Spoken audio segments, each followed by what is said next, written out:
तो हमने LED blinking का एक छोटा सा प्रोजेक्ट ऑर्डिनो आईडी के अंदर लिखा था, और प्रोटियस और टिंकर कैड का यूज करते हुए हमने सिम्युलेटर का उपयोग करते हुए उसको रन किया था। तो आपने ये देखा होगा। अ, हाँ हाँ हाँ, बोलिए। हाँ हाँ, तो डाउनलोड करके लॉगिन करो।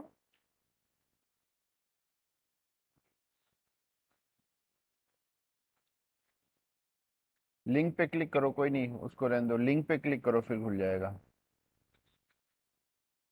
कोशिश करो, हो जाएगा, देखो ना बाकी बच्चे जुड़े हुए हैं। ठीक है। हाँ ठीक है, ठीक।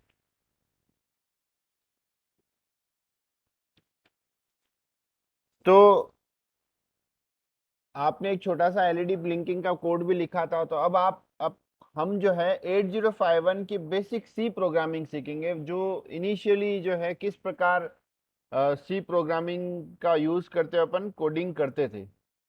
तो 8051 करवाने का हमारा मकसद दो है। एक तो आपके सिलेबस में इंक्लूड है 8051, तो उससे आपको जानकारी मिलेगी। हो सकता है आपके कई कॉलेजेस में जो है प्रैक्टिकल इससे संबंधित नहीं होते हैं।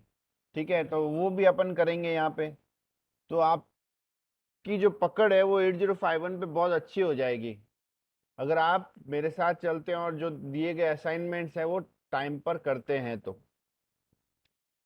तो एक फायदा तो ये हो गया कि आपके सिलेबस में इंक्लूड है, तो 8051 आप, है ना, वो भी बेनिफिशियल रहेगा। और एक उससे भी बड़ा फायदा यह है कि हम बेसिक प्रोग्रामिंग जो है उसको सीखेंगे। हम जो है बेसिक प्रोग्रामिंग को सीखेंगे, और फिर अपन कंपेयर करेंगे ऑर्डिनो से कि भाई हम एक बेसिक प्रोग्रामिंग सीख कर रहे हैं किसी बिना मदद के, खुद सब कुछ, और एक जो है ऑर्डिनो है जो हमको सब कुछ खिचड़ी पका के दे रहा है सब कुछ, हमको तो खाली सिंपल कोड्स लिखने होते हैं। ठीक है। तो ये हम कैसे करें, क्या करें, तो उससे अपन आज की क्लास शुरू करते हैं।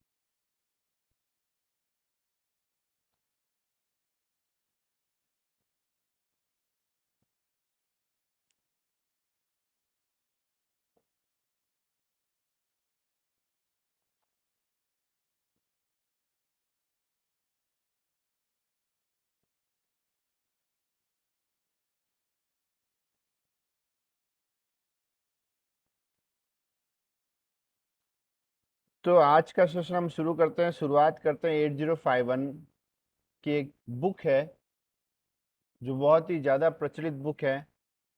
इसकी सॉफ्ट कॉपी भी मैं आपको प्रोवाइड करवा दूंगा, वैसे नेट पे अवेलेबल है, थोड़ा सर्च करने पे आपको मिल जाएगी। दो प्रकार की बुक्स है, एक तो फ्रंट कवर नया है, फिर उस आगे की पीपीटी फॉर्म में है। ठीक है, और ये जो एक्चुअल बुक है, तो मैं दोनों ही, आप मेरे पास अवेलेबल है, मैं दोनों ही शेयर कर दूंगा, पर मैं इसको प्रेफर कर रहा हूँ क्योंकि ये ज़्यादा डिटेल में है और हमको अच्छे से बताएगी। तो ये बुक है the 8051 microprocessor and embedded system using assembly and C, और इनके जो ऑथर है वो है मोहम्मद अली मजीदी, जो मैन इनके ऑथर हैं। तो ये मजीदी नाम से भी फेमस है ये बुक। तो अब 8051 क्या बला है। तो 8051 जो है इंटेल का एक प्रोसेसर है बनाया हुआ। इंटेल कंपनी जिसको हम अच्छी तरह से जानते हैं।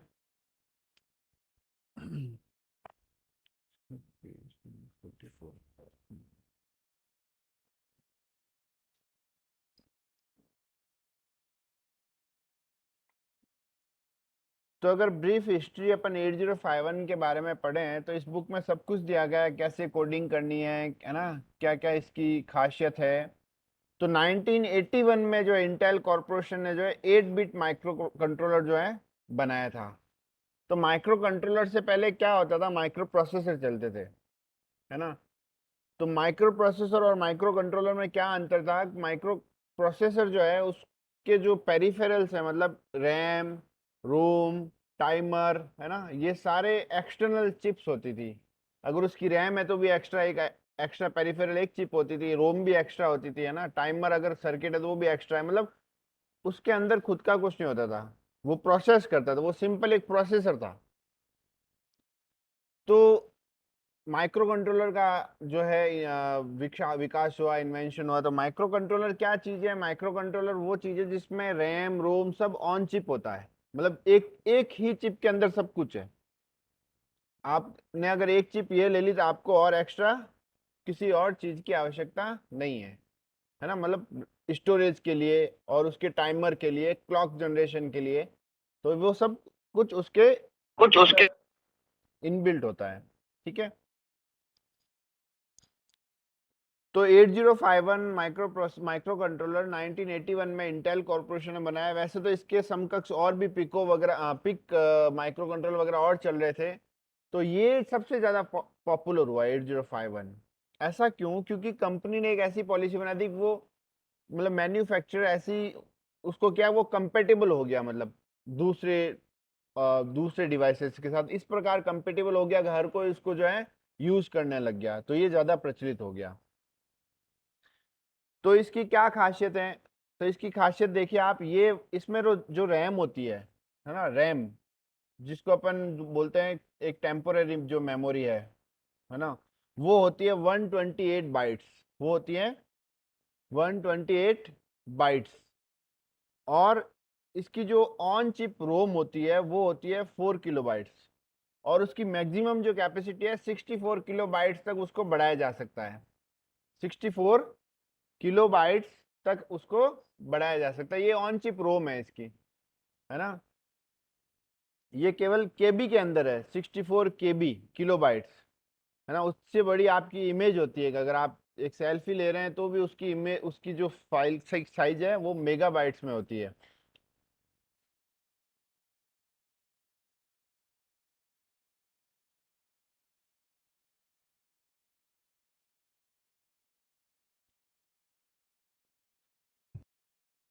तो इसकी रैम जो है 128 किलोबाइट्स, इसकी जो रोम है वो मैक्सिमम 64 किलोबाइट्स होती है, और वैसे ऑन चिप जो है 4 किलोबाइट्स तक जो है इसमें बेसिकली प्रोवाइड होती है। अलग अलग माइक्रो कंट्रोलर्स होते हैं, जैसे 8089 C51, 8089 C52, ये अलग अलग वर्जन है 8051 के जो कि हम यूज करेंगे।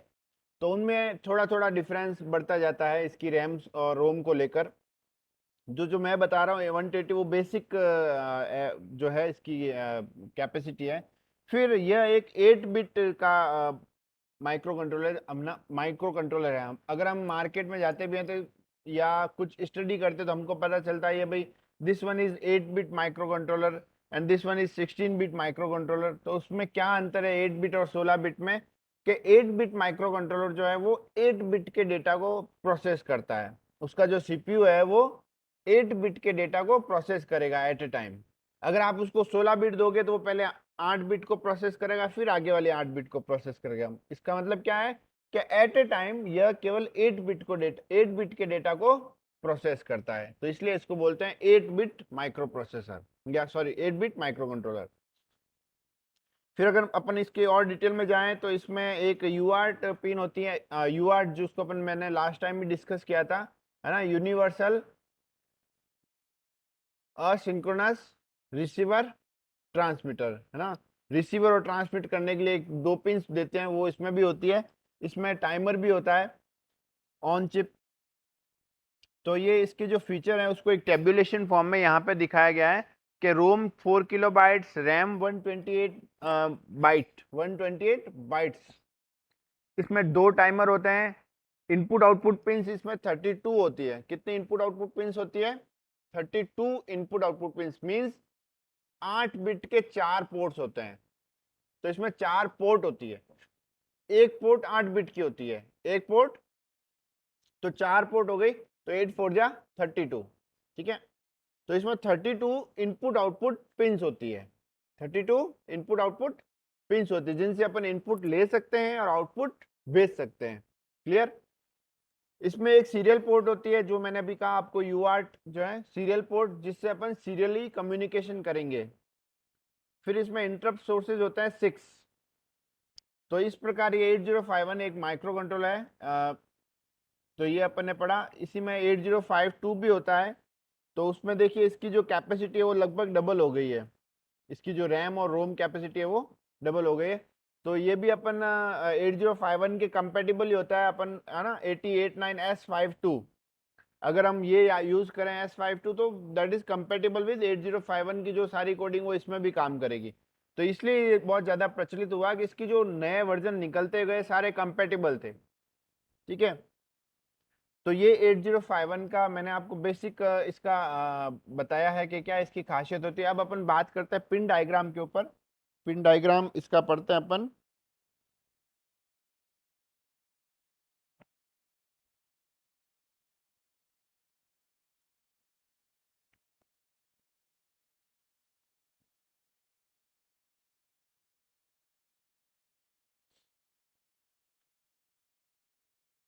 तो माइक्रो कंट्रोलर की जो इसमें लिखा है भाई, हैव लिमिटेड ऑन चिप रोम। इसकी जो रोम होती है वो लिमिटेड होती है। लिमिटेड ये देखो 64 किलो बाइट्स है ना। तो 64 KB की रोम जो है इसमें, वो भी मैक्सिमम। वैसे तो 4 किलो बाइट्स है, नॉर्मली कितनी होती है 4 किलो बाइट्स।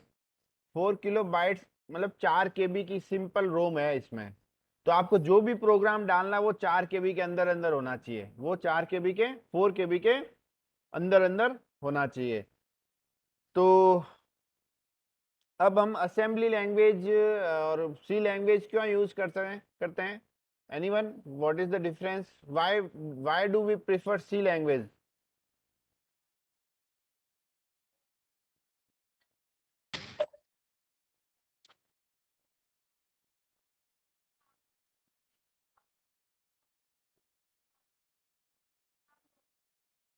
हेलो। हाँ, वेट वेट एक, हाँ। तो नोटिफिकेशन से क्या होगा, मतलब समझा नहीं मैं। इंटरप्ट इंटरप्ट जनरेट होगा। हाँ, तो वो असेंबली में भी होता है, सी में भी होता है। मेरा क्वेश्चन है, why do we prefer C or assembly language? Computer तो सी भी नहीं समझता है, कंप्यूटर असेंबली भी नहीं समझता है। वो कंप्यूटर समझता कंप्यूटर है, बाइनरी। Very good. कंप्यूटर जो है मशीन लैंग्वेज समझता है, केवल 0 और 1, है ना जी कंप्यूटर। सर। ठीक है, ओके। जैसे आपने रेस्पॉन्ड किया, वापस म्यूट करें राहुल, है ना, म्यूट करें ताकि यार नॉइस क्रिएट नहीं हो। जैसे आपका आंसर कंप्लीट हो जाए आप म्यूट करें। ओके। तो नाइस आंसर। इन्होंने कहा भाई बाइनरी लैंग्वेज समझता है, ये मशीन जो लैंग्वेज है उसको समझता है, मतलब 0 और 1 को समझता है कंप्यूटर। तो कंप्यूटर को तो ना असेंबली से लेना देना है ना सी से लेना देना है, तो लेना देना अपन को है ना, सी और असेंबली से। तो why do we prefer C or assembly? उसका एक कारण यह सी आसान है ना। जैसे अपन ने कहा भाई, कल अपने वो कोडिंग पढ़ी थी, if x equals to 1, then curly braces के अंदर do this, clear, else do this. तो ये एक छोटा सा प्रोग्राम हो गया, हमें इसमें कुछ याद रखने की चीज नहीं है ना। इसमें हमें कुछ याद नहीं रखना है भाई। If x equals to 1, then curly braces के अंदर जो कंडीशन लिखोगे आप वो परफॉर्म हो जाएगी, क्लियर। और एल्स लिख के करोगे तो एक्स इक्वल्स टू 1 नहीं होगा, तो उसका दूसरा परफॉर्म हो जाएगा। अब यही चीज अगर आपको असेंबली में लिखनी होगी तो आपको कोड चाहिए होंगे बकायदा, कि भाई इसका क्या कोड है। अब आपको अगर लिखना है x equals to y plus z, अब आपको तो ये चीज याद ही है, इसमें क्या। अब अगर आपको असेंबली में लिखना है तो उसके लिए ऐड का कोड क्या है। तो ये आपको सब कोड जो है वो याद तो नहीं रखने पड़ेंगे, पर बुक आपके साथ में होगी तो भी एक लिखने का एक टाइमिंग प्रोसेस है ना, थोड़ा टाइम कंज्यूमिंग है और लेंदी भी होता है। तो C is preferred over assembly because of its simplicity. C है, सिंपल है, हमको याद रखने में बहुत आसानी होती है ना। सी को लिखना, सी में कोड लिखना बहुत आसान है। पर एक सी की जो है डिसएडवांटेज भी है, क्या, कि जो असेंबली लैंग्वेज से आप जो हेक्स फाइल बनाओगे, और वो हेक्स फाइल जो आप माइक्रो कंट्रोल के अंदर डालोगे, है ना। अभी तक हमने इतना देखा होगा सिम्युलेटर वगैरह पे कि हम सिम्युलेटर पे क्या डालते हैं, फाइनली हेक्स फाइल, है ना। सिम्युलेटर पे अपन ने किया, क्लिक करके प्रोग्राम फाइल्स के अंदर हेक्स फाइल का पाथ इंसर्ट किया था। तो मतलब कुल मिला के जो भी माइक्रो कंट्रोल के अंदर लैंग्वेज जाती है, माइक्रो कंट्रोल के अंदर जो कोड हम अपलोड करते हैं वो इन हेक्स कोड की फॉर्म में जाता है। किसकी फॉर्म में जाता है? हेक्स कोड की फॉर्म में। तो इसलिए सी का एक डिसएडवांटेज यह है कि सी लैंग्वेज से जो हेक्स फाइल बनती है और एक जो असेंबली लैंग्वेज से हेक्स फाइल बनती है, तो सी लैंग्वेज से जो हेक्स फाइल बनती है उसकी साइज कंपेयर टू बड़ी होती है compare to hex file that is made from assembly code. Clear? हम असेंबली कोड यूज कर रहे हैं, सी यूज कर रहे हैं, दोनों से एक हेक्स फाइल बनाई हमने ताकि वो हेक्स फाइल अपन माइक्रो कंट्रोल के अंदर अपलोड कर सकें। तो जो हेक्स फाइल सी से बनाई है उसकी साइज कंपेयर थोड़ी ज्यादा होगी, उसकी साइज थोड़ी ज्यादा होगी, फिर भी अपन यूज कर रहे हैं सी क्योंकि हमारे समझ में सी आसानी से आती है। Clear? Okay, now discuss about the data types. हम डेटा टाइप्स की बात कर रहे हैं जो हम यूज करने जा रहे हैं सी प्रोग्रामिंग के अंदर। तो बहुत ही आसान भाषा में यहाँ पे समझा रखा है। तो सी में सबसे पहले हम बात करते हैं अनसाइंड कैरेक्टर की। अनसाइंड कैरेक्टर, तो इसको इस प्रकार लिखा जाता है unsigned, CHAR, CHAR। CHAR is a short term abbreviated term for character, है ना। तो कैरेक्टर का क्या मतलब है? ये किसी भी कोई भी आप इसको दोगे तो वो एज ए कैरेक्टर उसको लेगा। जीरो दोगे तो कैरेक्टर लेगा, 0 1 2 3 everything is an character. ABCD जो भी आप इसको दोगे ये उसे एज ए कैरेक्टर लेगा। और उसका आस्की कोड जो है, जो रेस्पेक्टिव आस्की कोड है, उसको ये एज्यूम करेगा, उससे ये डील करेगा। क्लियर है ना। अपन ने आस्की कोड देखे हैं अलग अलग, सभी जो हमारे कीबोर्ड्स के अल्फाबेट हैं, कीबोर्ड्स के जो भी बटन है वो सारे आस्की पे वर्क करते हैं, है ना। तो ये अनसाइंड कैरेक्टर जो है ये 8 बिट का होता है। ये कितने बिट का होता है? अब जब भी आप सी प्रोग्रामिंग के अंदर लिखोगे भाई अनसाइंड कैरेक्टर एक्स, अब आपने एक डिक्लेयर कर दिया वेरिएबल, वेरिएबल एक डिक्लेयर कर दिया और उसको आपने नाम दिया अनसाइंड कैरेक्टर। तो इसका मतलब कि इसमें कैरेक्टर्स जा सकते हैं।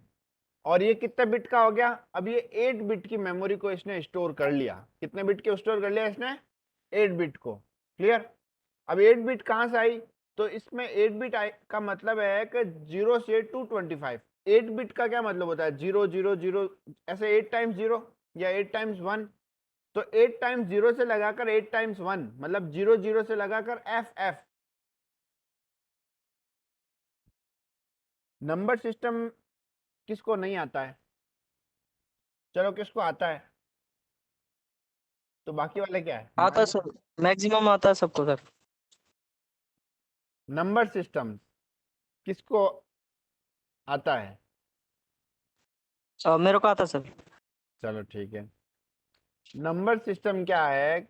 जो हम लैंग्वेज बोलते हैं, चालते हैं, मतलब ये एक नंबर सिस्टम, नंबर जैसे किसी भी नंबर को लिखने के अलग अलग तरीके होते हैं। तो हम जो नंबर सिस्टम यूज करते हैं वो है डेसिमल। वो क्या है? वो क्या है? डेसिमल। डेसिमल कैसे कि हमारी जो गिनती है उसमें 10 नंबर होते हैं, 0 से 9, 0 से 9, 9 के बाद वापस 10 आ जाता है और वो 10 मिलता है 1 और 0 से मिलके बना है। ठीक है, मतलब नए जो एकदम यूनिक जो डिजिट्स हैं वो तो 0 से 9 ही है। क्लियर? तो 0 से 9 कितने नंबर हो गए? 10 नंबर हो गए। कितने नंबर हो गए? 10 नंबर हो गए। तो ये हो गए डेसिमल। डेसी मतलब 10। अब एक नंबर सिस्टम होता है बाइनरी। तो बाई का मतलब 2, बाई मीन्स 2, बाइनरी का क्या मतलब होता है? 2। तो इसमें दो ही नंबर होते हैं, 0 और 1। और 0 और 1 के बाद वापस उन्हीं के नंबर्स का रिपीटेशन हो जाता है। जैसे अगर 0 लिखना हो तो मैं क्या लिखूंगा? 0 1 को 0 1, सॉरी वापस बोलिए, कौन बोला? 0001 1011। तो इस प्रकार इन्हीं नंबर्स का रिपीटेशन हो रहा है। अब ये अगर हम डेसिमल में बात करें तो ये होता है 0, डेसिमल में बात करें तो ये होता है 1, ये होता है 2, ये होता है 3। सो दिस इज इन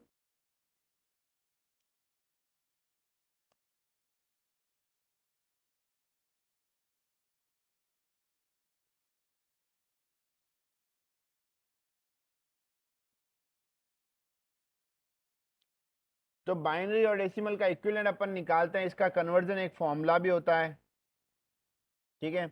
वो अपन डिटेल में इतना नहीं जाएंगे, ये तो बहुत बेसिक चीजें हैं, आपको आती होगी।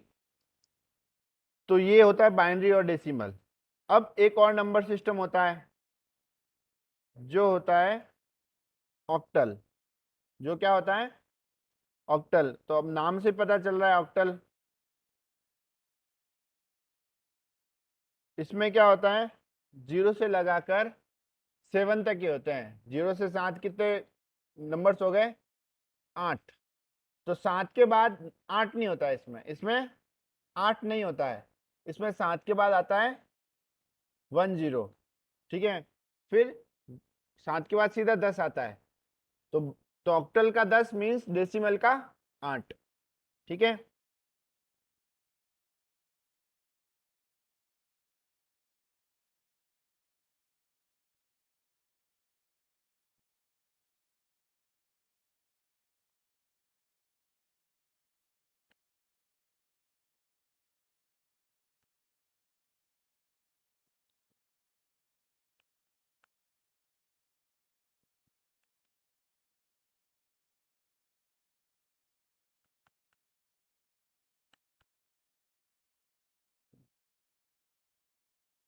तो यहाँ पे आपको देख रहे होंगे, तो इस प्रकार जो है डेसिमल के जो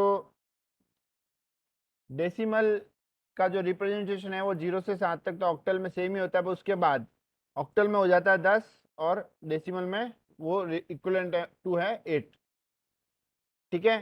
तो अभी अपन ने बाइनरी देखा, ऑक्टल देखा, अब एक होता है हेक्साडेसिमल। क्या होता है? हेक्साडेसिमल। तो हेक्साडेसिमल की क्या खासियत है?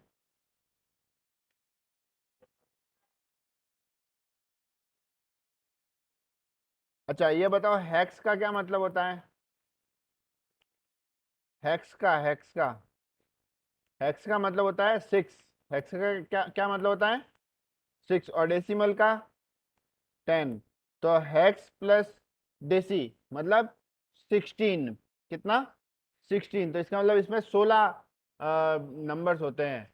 तो 0 से 9 तो होते ही हैं, वो तो अपने पढ़े हैं। तो 9 के बाद इसमें क्या होता है? A B C D E F. तो ये 6 एक्स्ट्रा होते हैं। तो एफ के बाद आता है इसमें 10, है ना। तो इसमें इसलिए इसका नंबर सिस्टम अलग हो गया। तो इसमें क्या होता है?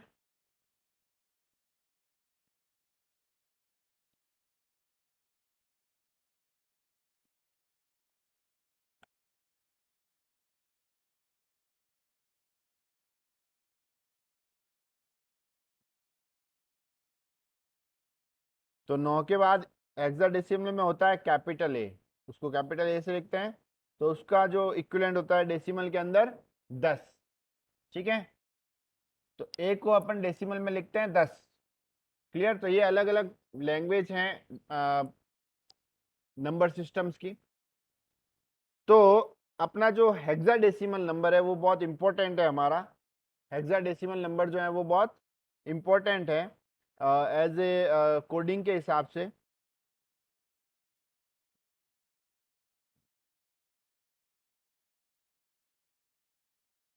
तो ये इस प्रकार ए बी सी जो है हम लिख सकते हैं। अब बात करते हैं एफ की। तो ऐसे ऐसे अपन आएंगे एफ तक।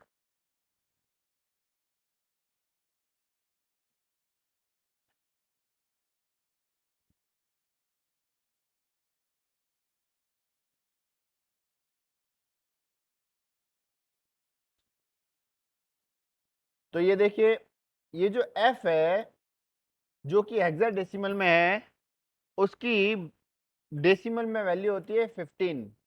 डेसिमल में वैल्यू होती है 15। क्लियर? अब हम बात करते हैं कि इसकी वैल्यू बाइनरी में कितनी होती है। इसकी वैल्यू बाइनरी में कितनी होती है? तो अगर मैं यहाँ पे इसका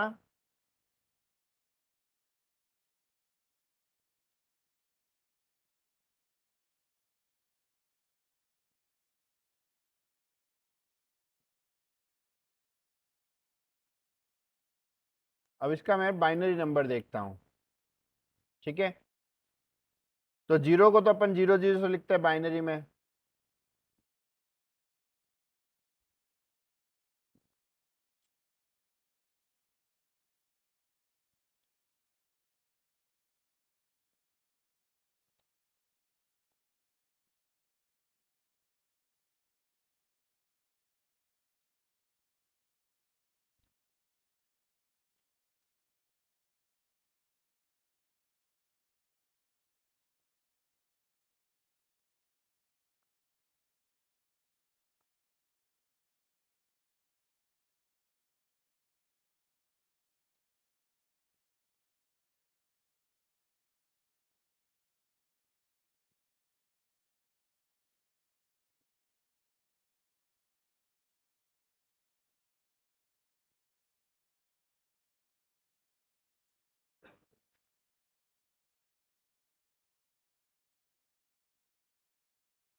सर अटक गया क्या?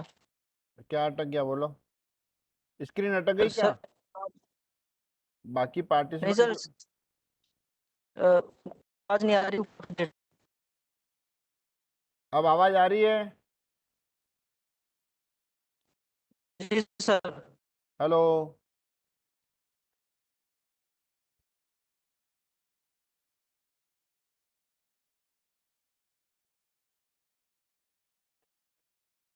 क्या मेरी आवाज आ रही है आप सबको जो ऑनलाइन जुड़े हुए हैं? Am I audible? Yes sir. Sir yes sir. Okay, ठीक है।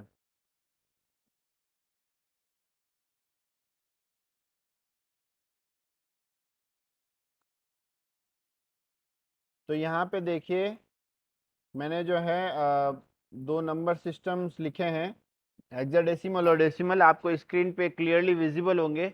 अब अगर हम इसके बाइनरी इक्विवेलेंट लिखें तो 0 का तो होता है 0, ठीक है, और 1 का होता है 0 1,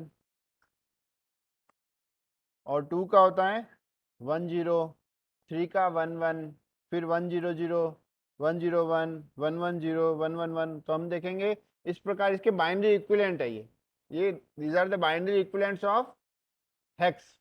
तो हमें ये याद होने चाहिए, ठीक है। ए का होता है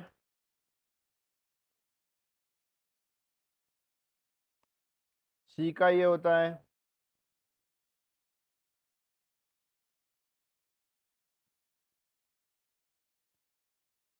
तो this one is these are the binary equivalents of 0 to F।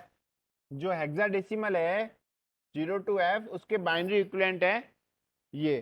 तो हम यहाँ पे ये नोटिस करते हैं जो F है वो हमारे लिए इम्पोर्टेंट है। F F की क्या वैल्यू है? 1 1 1 1। F की क्या वैल्यू है? 1 1 1 1। अगर मैं दो F एक साथ लगा दूं मतलब F F, तो इसका कोड क्या होगा? बाइनरी कोड 1 1 1 1 1 1 1 1, है ना। 8 टाइम्स 1 क्या होगा? 8 टाइम्स 1। क्लियर? अब मैं अगर 0 0 लिखूं तो उसकी वैल्यू क्या होगी? 8 टाइम्स 0, इस प्रकार, ठीक है। तो ये तो इस प्रकार 0 0 0 0 0 0 0 0 से लगाकर 1 1 1 1 1 1 1 1, तो ये 8 बिट है। तो हमारे हम कहाँ से शुरू हुए थे? हम यहाँ से शुरू होते हैं भाई 8 bit unsigned character is of 8 bit. तो इसका मतलब ये 8 बिट का डेटा स्टोर कर सकता है ना। 8 बिट मतलब 0 की 8 बिट से लगाकर 1 की 8 बिट तक, इसके अंदर सारे सारे सारे आ जाएंगे, जो भी वैल्यूज है वो सारी इसके अंदर आ जाएगी। तो अगर अपन इसका इसका अगर एफ का अगर डेसिमल निकाले तो कितना होता है? 255। कितना होता है? 255, है ना। ये जो एफ है जिसको अपन 255 लिखते हैं, इसका ये होता है। तो इसका मतलब 0 से लगाकर एफ मतलब 0 से लगाकर 255, 0 से लगाकर 255, तो टोटल कितनी वैल्यूज हो गई? 256। कितनी? 256 वैल्यूज तक को ये अनसाइंड कैरेक्टर जो वो आपके लिए रिप्रेजेंट कर सकता है, दे सकता है आपको। इसलिए हम जो कीबोर्ड होता है माउस का, सॉरी अपने लैपटॉप का, कंप्यूटर का, उसमें अपन ASCII कोड यूज करते हैं, ताकि क्योंकि इसमें जो बटन है वो 108 के करीबन होता है। कोई नया एडवांस है तो भी 110 मान लो, 120 मान लो, 25 255 तो नहीं हो सकता ना। तो इसलिए अपन इसके लिए ऐसी चीजें जहां पे अपन को 255 वैल्यूज से कम रिप्रेजेंट करना हो, तो वहां अपन अनसाइंड कैरेक्टर यूज कर सकते हैं। अगर हमको मान लो कोई काउंटर भी बढ़ाना है, काउंटर काउंटर की तरह काम हमको यूज लेना है कुछ, तो अब हम इंटीजर की जगह हम अनसाइंड कैरेक्टर यूज लेंगे। क्यों? क्योंकि उससे हमारी 8 बिट मेमोरी सेव होगी। क्लियर? तो हम बेसिकली अनसाइंड कैरेक्टर क्या है, एक तरह का डेटा टाइप है जिसमें आप कैरेक्टर को स्टोर कर सकते हो, वो उसे एज ए ASCII कोड लेगा। ठीक है, पर हम इसको एज ए इंटीजर की तरह भी काम में ले सकते हैं। तो उसमें हमको ध्यान कर रखना पड़ेगा भाई किस प्रकार इसको यूज करना है, क्योंकि हमको डेटा भी स्टोर करना है, अपना जो मेमोरी है उसको भी सेव करनी है। तो सेव करनी है तो इसको कैसे काम में लेंगे वो अपन आगे पढ़ेंगे। तो this one is unsigned character. अब अपन वापस अपनी बुक पे आते हैं। अब अनसाइंड कैरेक्टर जैसे कि हमने पढ़ा, ये जो है 8 बिट का होता है, और ये आप यहाँ पे देखोगे तो 0 से 255 ये लिख रखा है, और ये लिख रखा है 00 से लगाकर FF। अब बहुत अच्छी बात आपको ध्यान में रखनी है कि जब भी आप सी प्रोग्रामिंग कर रहे हो तो जिस चीज के पीछे H लिखा है वो हेक्साडेसिमल है। तो यहाँ पे FF के आगे हमने के बाद में H लगाया है, तो इसका मतलब FF इज इन हेक्साडेसिमल। ठीक है, तो कंप्यूटर उसको हेक्साडेसिमल मान लेगा, FF। क्लियर? तो अब आगे से ध्यान रखना, किसी भी चीज के पीछे H लिखा हो तो उसका क्या मतलब है, हेक्साडेसिमल। क्लियर?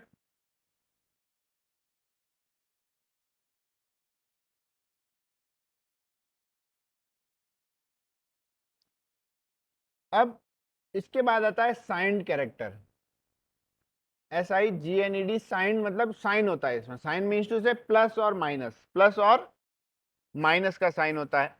जैसे कि हमें एक नंबर भेजना है -1, अब वो -1 जो है हम अनसाइंड कैरेक्टर के थ्रू नहीं भेज सकते, क्योंकि उसमें साइन नहीं है, माइनस और प्लस का साइन नहीं समझता वो। तो साइन कौन समझता है, साइन समझता है साइंड कैरेक्टर। तो साइंड कैरेक्टर प्लस और माइनस के लिए अलग होता है। तो हमें अगर आप किसी भी डेटा को एज ए स्टोर कर रहे हो, कैरेक्टर एक्स आप डिफाइन कर रहे हो कोडिंग शुरू होने से पहले ऊपर CHAR X, तो वो बाय डिफॉल्ट साइंड कैरेक्टर होगा, वो बाय डिफॉल्ट साइंड कैरेक्टर होगा। ठीक है, और अगर आप स्पेशली असाइन कर रहे हो भाई अनसाइंड कैरेक्टर, अनसाइंड CHAR, तो वो उसको अनसाइंड मानेगा। तो क्या अंतर है साइंड और अनसाइंड में? बस छोटा सा अंतर है, साइंड जो कैरेक्टर होता है उसमें नेगेटिव नंबर भी इंक्लूड होते हैं, है ना।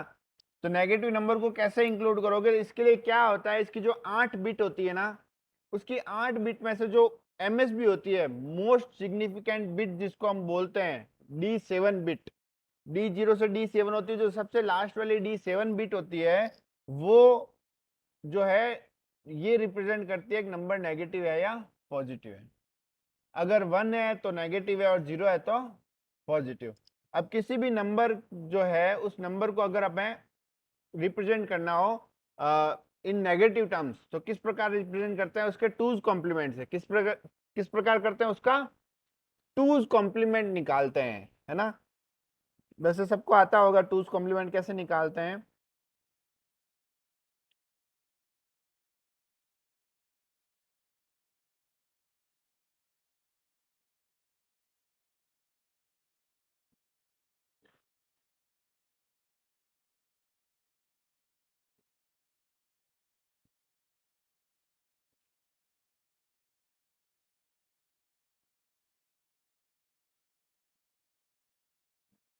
देखिए हमारे पास कोई भी नंबर है, जैसे मान लीजिए कोई भी एग्जाम्पल के रूप में लेता हूं मैं, नंबर है 5। कितना नंबर है, 5। हमारे पास क्या नंबर है, 5। अब 5 का बाइनरी इक्विवेलेंट क्या होता है, 1 0 और 1। अब इसको अगर 8 बिट में लिखना चाहे तो इस प्रकार, ये मेरा थोड़ा माउस से कर रहा हूं तो मेरी राइटिंग इससे सुंदर है, ऐसी नहीं है। तो इस प्रकार अपन लिखते हैं 0 0 0 0 और 1 0 1। तो ये है, ये किसको रिप्रेजेंट करता है? ये रिप्रेजेंट करता है +5 को। ये किसको रिप्रेजेंट करता है? +5 को। अब हमको -5 निकालना है, तो अपन कैसे निकालेंगे? फर्स्ट वंस कॉम्प्लीमेंट निकालेंगे। क्या निकालेंगे? Ones complement. तो वंस कॉम्प्लीमेंट कैसे निकालते हैं? 0 को 1 बना देते हैं और 1 को 0। तो देखो क्या बन जाएगा, ये बन जाएगा 1, ये भी बन जाएगा 1, ये भी बन जाएगा 1 1 1 0 1 0। और इतना करने के बाद ये तो हो गया वंस कॉम्प्लीमेंट। तो वंस कॉम्प्लीमेंट जो भी हमारा निकलता है उसमें एक ऐड कर दो। उसमें क्या ऐड कर दो? एक ऐड कर दो। क्लियर? तो अब देखो 0 + 1 क्या होता है? 1। ये 1, ये 0, बाकी सारे 1 ऐसे क्या?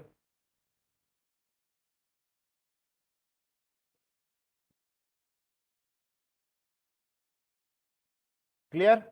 तो अब आप यहाँ पे देखेंगे कि ये अब जो हमारा 5 जो हम रिप्रेजेंट कर रहे हैं ये -5 है। ये क्या है?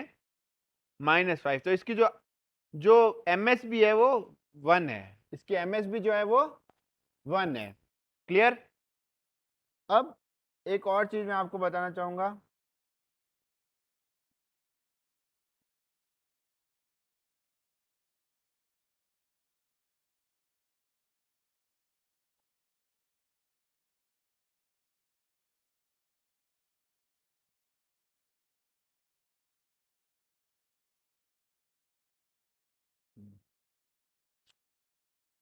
अब मान लीजिए मैं एक नंबर रिप्रेजेंट करता हूं 0। क्या है? 0। अब 0 को अपन कैसे रिप्रेजेंट करते हैं? 0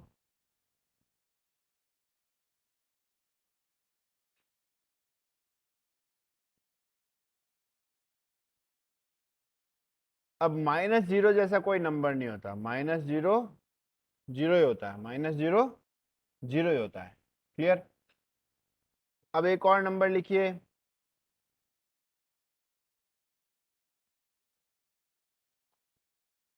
128 128। तो इसका वैल्यू क्या होती है? 1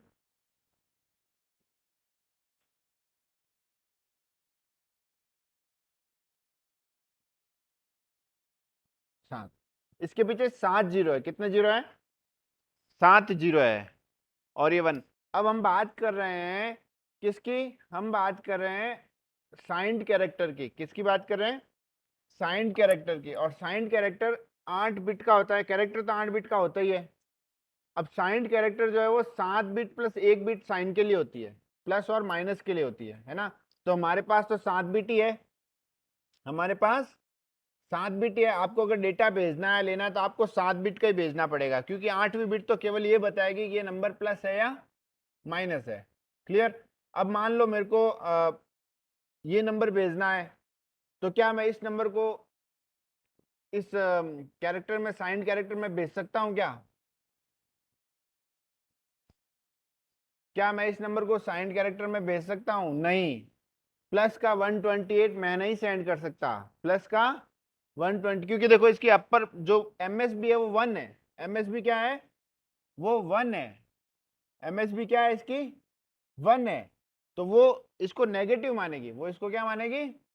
नेगेटिव। ठीक है? अब अपन एक बार एक और चीज क्या करते हैं, अपन -128 कैलकुलेट करते हैं। क्या कैलकुलेट करते हैं अपन?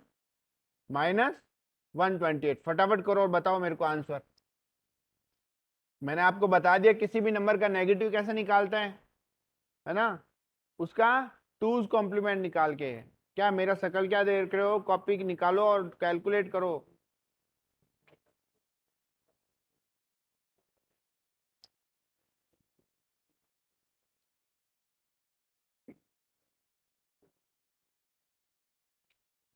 जो भी स्क्रीन नजर आ रही है ना सभी को, जो बच्चे ऑनलाइन जुड़े हुए हैं?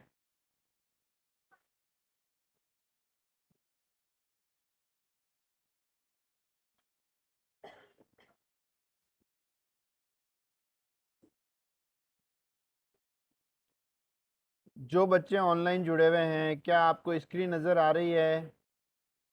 Yes sir, yes okay sir. Okay, thank. अभी हमारी मीटिंग जो है 5 मिनट में ख़त्म हो रही है ना? तो मैं वापस एंड करके अपन हाथों हाथ ज्वाइन करते हैं।